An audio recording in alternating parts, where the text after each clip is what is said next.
Hello，大家好，我係問天。今集係網友投稿系列，嚟自 JB 投稿嘅 JB 槍。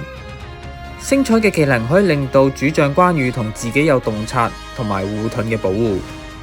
有咗星彩嘅技能可以令到隊伍坦度增加，主動技能發動穩定。呢一隊再配埋關妹可以彌補打控嘅缺陷，而關妹配上結紋就可以令到關妹得到洞察同埋護盾。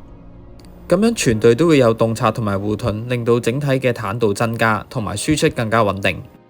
而佢哋三個都係主動技能，所以可以配上迎一陣。迎一陣除咗可以喺前期為隊伍帶嚟減傷同埋後期嘅增傷之外，佢亦都可以增加星彩嘅統率，亦即係增加咗護盾嘅數量。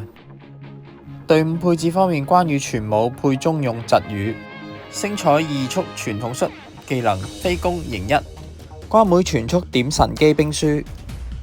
配上結盟同埋恩利，神機全速關妹可以令到佢早啲發動恩利，等全隊早啲可以攞到規避，減低兵損，亦都可以減少隊友護盾消失嘅機會，令到佢哋有洞察嘅保護，順利出技。呢一隊嘅好處係大部分技能都可以同其他隊伍共存，而且佢有唔錯嘅戰力。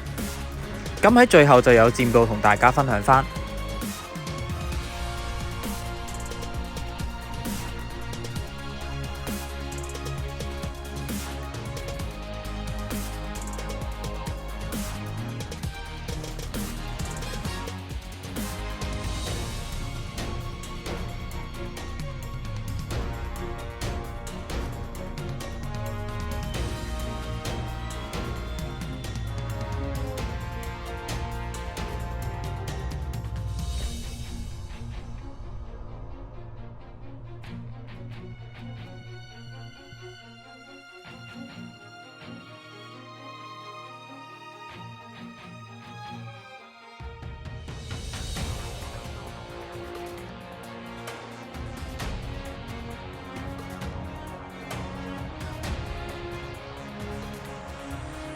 咁今集暫時分享到呢一度，多謝大家支持，下集見。